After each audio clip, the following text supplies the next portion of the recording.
dari Om Doni menaikkan tawaran daripada Om Andre. 888 888 juta. Angkanya luar biasa. 888. Angka hoki.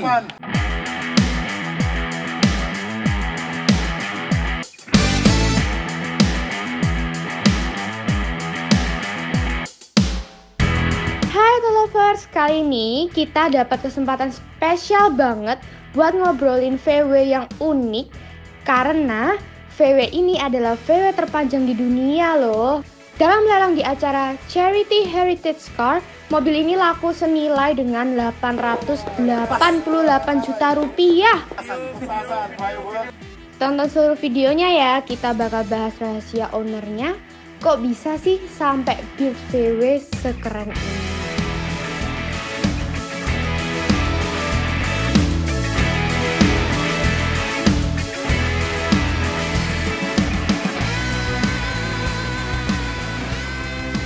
Lover penasaran kan siapa yang punya mobil kombi panjang ini? Yuk kita panggil ownernya, Om Yudi Yumas. Halo.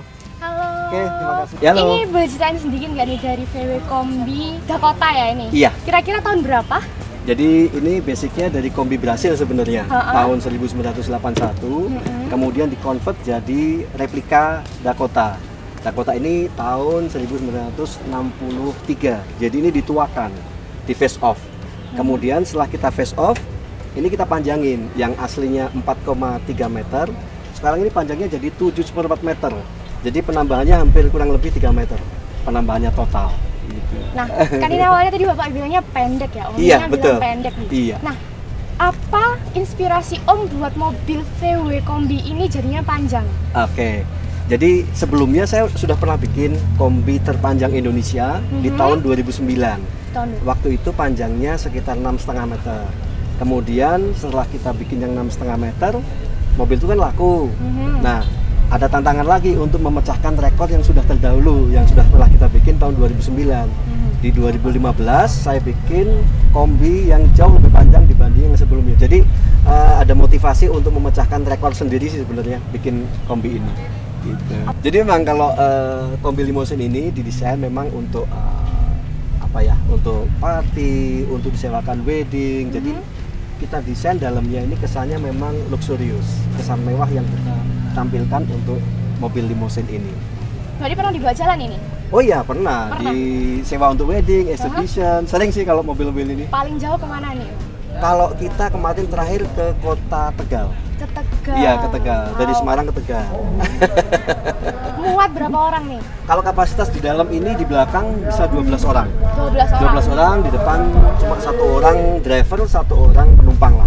Berarti ini mobilnya nggak cuma dibuat koleksi aja ya Om? Iya, bisa fungsional. Berarti bisa fungsional? Bisa fungsional. Buat jalan oke lah, bisa buat. Oke. Terus, nah Om, sekarang boleh dijelasin sedikit nggak tentang spesifikasi dari mobil VW-nya ini? Oke. Jadi yang saya bikin replika limousine ini adalah tipe Samba. Samba yang aslinya 21 window, kita rubah sekarang jadi 43 window. Yang tadi aslinya panjangnya cuma 4,3, jadi 7,4 meter. Aksesoris yang kita pakai untuk identik dengan Samba itu adalah yang pertama Safari window. Nah, Safari window ini dimana kaca depan ini bisa dibuka. Nah, jadi kalau nggak pakai AC tinggal dibuka gini, hawa dari depan masuk ke dalam udah sejuk. Ya? Apalagi di Kota Malang ini ya, suasana sejuk, pakai ini lebih enak. Kedua, kita pakai trimming Samba. Trimming Samba ini adalah optional original daripada tipe Samba. Ini harus ada tipe ini. Kemudian aksesoris lain, spion, kemudian wiper blade, logo, itu semua kita menggunakan aluminium. Kemudian untuk penambahan panjang ini, kalau kita lihat ke sini, jadi penambahan bodi ini kita tidak bikin dari 2 mobil, tetapi 1 mobil cuma kita potong bagian tengah, bagian sambungan itu kita bikin secara handmade. Jadi kaca sejumlah 5 ini itu semua dibikin secara handmade, termasuk sasis kita reinforce ulang yang tadinya bentuknya cuma kanal C dan ketebalannya cuma 2 mili, kita rubah menjadi 2,5 mm. Kemudian bentuknya kita bikin semacam ada connect-nya antara C dengan C sehingga kekuatannya jauh lebih kuat, dan pilar-pilarnya juga banyak di bagian lantai ini. Jadi kekuatan ataupun struktur dari chassis ini sudah diperhitungkan sebelumnya agar lebih kuat. Kemudian roda sekarang, dulu yang saya bikin di 2009 rodanya cuma 4, sekarang kita tambah lagi rodanya totalnya jadi 6.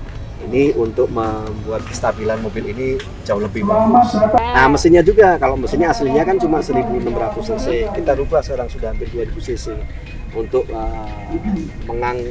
membawa mobil ini dengan berat kurang lebih sekitar 2200 kilo, harus dengan mesin yang jauh lebih besar dan powerful tentunya. Makanya kaki-kaki depan pun kita ganti, yang tadinya tromol kita rubah menjadi disc brake. Kemudian juga ada booster juga untuk membantu sistem pengereman. Berarti mobilnya ada AC nggak, Pak? Kalau AC nggak ada. Nah, kalau ini AC nggak ada. Kenapa? Kebanyakan orang begini kalau naik mobil limousine tipe seperti ini, orang lebih senang rooftop dibuka. Karena atasnya kan ada rooftopnya ini. Ada rooftop dibuka, kaca safari window dibuka, orang bisa enjoy di dalamnya tanpa harus menggunakan AC. Itu. Nah sekarang Om, ya, kita lihat di bagian belakangnya nih. Ya, apa yang unik dari belakangnya nih? Nah, kalau di bagian belakang, kalau yang tipe Dakota di atas tahun 63, kaca dia besar. Kaca dia besar. Sebelum 63, pre-63, kacanya kecil. Ini saya bikin besar karena mobil ini kan panjang. Harus mempunyai view yang luas di belakangnya ketika kita mengendari mobil ini. Makanya kita bikin modelnya model setelah tahun 63 Dakotanya. Dan ini safari window, jadi bisa dibuka kacanya. Itu. Kemudian untuk bumper ini kita menggunakan bumper model American style. Jadi lebih kelihatan kokoh ya kalau model American style. Berarti bawaan aslinya bukan ini ya, Pak? Bawaannya dia modelnya slash bumper tanpa ada tanduknya. Kalau kita bicara tanduk bumper ini kita tambahin. Gitu. Nah, Auto Lover, sekarang kita mau lihat bagian interiornya. Pasti pada penasaran juga kan? Yuk kita lihat dalam. Ayo kita masuk ke interior bagian dalam. Nah, ini dia interiornya. Ayo silakan duduk. Kursinya saling berhadapan begini. Jadi kalau ada orang party ataupun orang sewa wedding, saling bisa berkomunikasi berhadapan satu dengan yang lain. Jadi lebih nyaman lah ya seperti ini. Konsepnya memang kalau di dunia manapun kebanyakan kalau konsep limousine itu modelnya sofa L begini. Jadi kalau untuk konsep interior limousine ini harus ada multimedia. Makanya di depan ini ada TV motorized 22 inch untuk bisa nyetel DVD, VCD ataupun apapun yang untuk multimedia. Kemudian ada di sini tempat minuman, kemudian ada tempat untuk menaruh minuman, nanti ada es batu di situ, jadi lebih cepat dinginnya. Gitu. Juga di situ juga ada tempat untuk minuman juga, gelas. Kemudian juga di sini ada rooftop. Nah, rooftop ini bisa dibuka yang tadi saya bilang. Jadi kalau orang naik ini bisa berdiri seperti ini, orang berdiri seperti ini kan, mau acara apapun kan lebih enjoy ya. Enjoy. Nah Om, ini kan saya lihat banyak banget nih award. Kayaknya mobilnya udah menang banyak award nih ya. Boleh diceritain dong, masih ada historinya nih. Oke, jadi tadi yang seperti sudah saya bilang, karena 2009 saya udah pernah bikin yang komputer panjang. Kemudian di 2013 kan saya start mulai membuat lagi yang lebih panjang yang saat ini. Nah, di 2015 kita bawa untuk ke event Jogja VW Festival, itu sekalian pemecahan rekor terbaru. Makanya di sini ada dari Labcrate, Lembaga Prestasi Indonesia Dunia, yang mengukuhkan kombi terpanjang Indonesia dunia sepanjang 7,25 meter. Oke, dari piagam penghargaan ini, alhamdulillah, kemudian mobil ini semakin viral karena semenjak adanya penghargaan dari Labcrate ini, akhirnya mobil limousine ini menjadi salah satu head cover majalah VW terbesar di Jepang, namanya Let's Play VW Magazine. Ini satu-satunya VW dari Indonesia yang bisa menjadi head cover. Dari berdirinya zaman VW, dari tahun VW Indonesia berdiri kurang lebih di tahun 68-70 ya. Sampai sekarang baru pertama kali ini VW yang bisa menjadi head cover di majalah Jepang. Kemudian setelah itu ada lagi, ini penghargaan dari Ultra VW Magazine. Ini majalah terbesar VW di UK, di Inggris, yang menjadikan mobil limousine ini menjadi head cover satu-satunya juga dari Indonesia untuk pertama kali dalam sejarah. Wow, Auto Lovers, keren ya mobilnya ini udah sampai ajang internasional. Jadi secara tidak langsung Om ini udah membanggakan nama Indonesia. Amin. Harus begitu. Jadi apapun kita berkarya di manapun saja, kalau Om kan berkarya di dunia otomotif VW, paling tidak kita harus bisa membanggakan untuk Indonesia dengan karya-karya kita. Oke.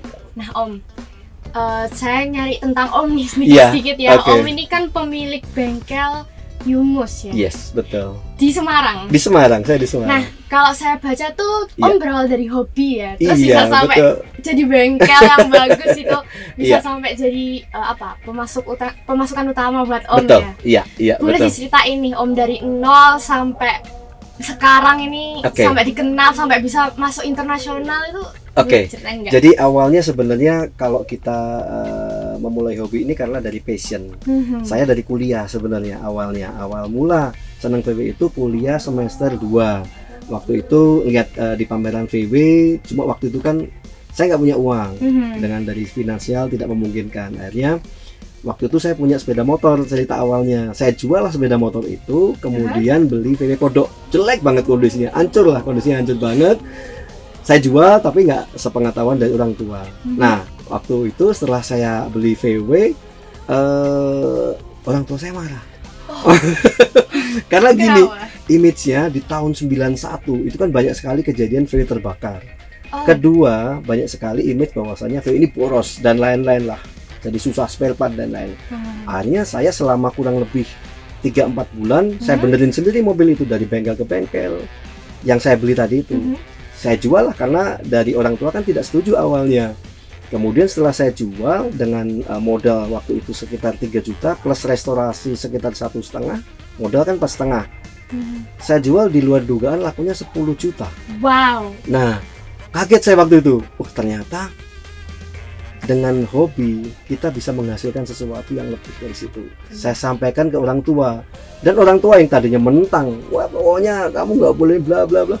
Akhirnya di luar dugaan, yaudah kalau kamu memang hobi kamu di situ, kamu lanjutin, tapi jangan lupa harus selesai kuliah. Titip pesannya gitu. Jadi alhamdulillah selama kurang lebih 6 tahun saya kuliah sampai selesai itu trading terus. Jadi beli VW jelek, kondisi jelek dari seluruh kota manapun di Indonesia, saya bawa ke Semarang karena home base saya di Semarang, saya perbaiki sendiri, jual trading. Kurang lebih sekitar 6 tahun lah gitu. Mungkin ya sudah ratusan kali ya VW yang udah saya jual gitu, karena waktu itu lagi rame, lagi booming gitu. Gitu. Jadi setelah lulus tahun 96, baru tahun 98 Yumus Garage berdiri untuk pertama kalinya. Jadi waktu itu yang saya kerjakan nggak cuma VW, semua tipe mobil kita kerjakan. Tetapi dengan perjalanan waktu, akhirnya di tahun 2009 saya memfokuskan diri kepada VW, khusus VW aja ngerjain. VW-nya aja, VW replika Dakota. Kenapa replika Dakota? Karena permintaan di luar sangat banyak banget, sedangkan di Indonesia kan tidak ada stoknya, sehingga kita bikin replikanya, tiruannya kita bikin. Akhirnya kita jual ke berbagai negara, ke Amerika, ke Asia juga kita jual, ke Eropa juga kita jual. Sehingga di tahun 2017, 2016 akhir lah, saya mulai membuat diversifikasi usaha lagi. Waktu itu kita bikin divisi satu lagi adalah pembuatan replika Porsche. Kenapa Porsche? Nah ini ada lagi ya. Karena Porsche juga sama Porsche yang Speedster sama Porsche 356 itu sudah sangat langka. Itu yang saya bikin replikanya sekarang. Tetapi bahannya dari dua, aluminium dan galvanil. Kalau kebanyakan orang bikin kan dari fiber, paling mudah pakai fiber. Tapi kita coba sesuatu yang beda lah, dari aluminium dan dari galvanil, kuat galvanil. Dan alhamdulillah sekarang ini kami mempunyai 3 divisi. Divisi pembuatan replika Dakota, replika Porsche 356, dan replika Porsche 64 tipe Berlindung. Gitu. Berarti bengkelnya Om ini emang bener-bener harus spesifik mobil ya, nggak bisa semua mobil yang mau dimodifikasi. Betul ya. Jadi saya memang fokus. Saya pengen fokus saja ke sekarang ini tiga item yang kita kerjakan. Kalau kita mikir yang lain, mungkin saya nggak akan bisa fokus ke yang saya tekuni sekarang ini. Saya lebih senang fokus apa yang saya kerjakan sekarang, biar hasilnya bisa lebih maksimal. Nah, biasanya kan itu kan di rebuild ya, berarti kan mobilnya di anu lagi itu biasanya ngabisin berapa hari, berapa bulan? Oke, ya. Jadi kalau pembuatan misalkan mobil replika Dakota ya, ataupun Porsche ataupun yang dari Almi, range-nya kurang lebih sekitar 1 tahun pembuatannya. 1 tahun. 1 tahun. Tetapi kita mempunyai beberapa tim yang ada bagian pengelasan, pengecetan, interior, wiring sampai finishing. Kita ada beberapa tim yang sehingga setahun itu kita bisa ngerjakan kurang lebih saat ini bisa antara 16 sampai 17 mobil replika. 17. Dan untuk budget itu tergantung juga dari klien. Tetapi kita punya basic harga kurang lebih sekarang ini antara range-nya untuk tipe Dakota ini yang Samba, yang paling mahal yang Samba itu range-nya di antara 700 sampai 750 juta. Kemudian yang replika Spitzer atau Porsche itu range-nya sekarang di angka 950 juta sampai 1,1 miliar. Wow. Gitu.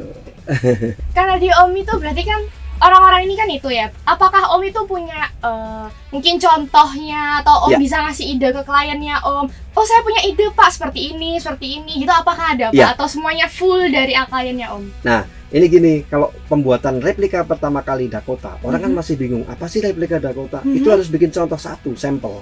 Sampel itu penting sekali untuk ditunjukin ke customer biar orang tahu kualitas kita. Orang tahu, oh namanya replika Dakota itu seperti ini nih. Baru nanti setelah ada customer menginginkan model yang replika tadi, kita bisa diskusi apa yang mau ditambahkan dari modifikasi ini. Karena custom untuk interior ini sangat banyak sekali modelnya. Mau model original, resto ataupun custom interior, kita semua bisa ngerjakan itu. Termasuk mesin-mesin juga. Sekarang mesin pakai karburator. Sekarang udah ada lagi teknologi mesin VW pakai injection. Semua kita harus siap karena dengan kemajuan teknologi ini mau nggak mau kita harus mampu untuk mewujudkan keinginan dari customer ya.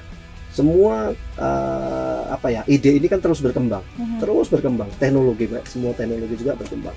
Itu harus kita ikuti biar nggak ketinggalan. Untuk yang produk saya yang terakhir ini, saya ingin karya saya dinikmati oleh orang Indonesia. Makanya untuk event auction dengan Heritage Cars Charity kali ini, saya antusias banget. Mudah-mudahan orang Indonesia mampu mengapresiasi dan membeli mobil ini sehingga dengan pemecahan rekor komputer panjang Indonesia dunia ini tidak lari keluar, tapi ke orang Indonesia. Kita bisa menikmati suatu ketika saya kangen pengen lihat, saya masih bisa lihat.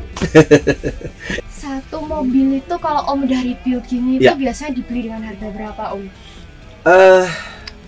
Memang tergantung model, kemudian tipe juga ya. Yang sudah pernah saya bikin itu tahun kemarin kita jual. Tahun kemarin kita bikin namanya replika Porsche 64 Berlin Loom. Itu hanya ada 3 di dunia.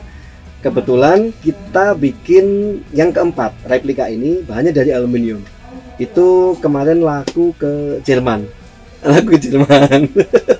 Ke Jerman lagi kurang lebih 1,8 miliar. Nah, mobil dari aluminium. Dan alhamdulillah setelah mobil itu laku ke Jerman, ada repeat order orang Indonesia yang mau beli. Gitu, betul. Tetapi setirnya kanan. Kalau ke Jerman setir kiri. Kita bikin untuk orang Indonesia setir kanan. Nah, Om makasih nih udah ngasih tahu banyak ilmu buat auto lovers tentang VW dan bengkelnya Om dan semuanya. Iya, sama-sama. Terima kasih juga. Makasih ya, Om, ya. Auto lovers kalau misalnya kalian nih mau reparasi mungkin kalian mulai berminat sama VW atau Porsche yang lama-lama terus kalian mau bikin di rebuild secantik ini, kalian bisa tahu kan ini cantik banget. Mungkin kalian bisa follow IG-nya. Jangan lupa buat teman-teman melihat ataupun subscribe YouTube saya Yumos Garage dan IG saya juga Yumos Garage. Semangat, salam sukses. Jangan lupa di subscribe, like dan komen ya auto lovers. Stay tune.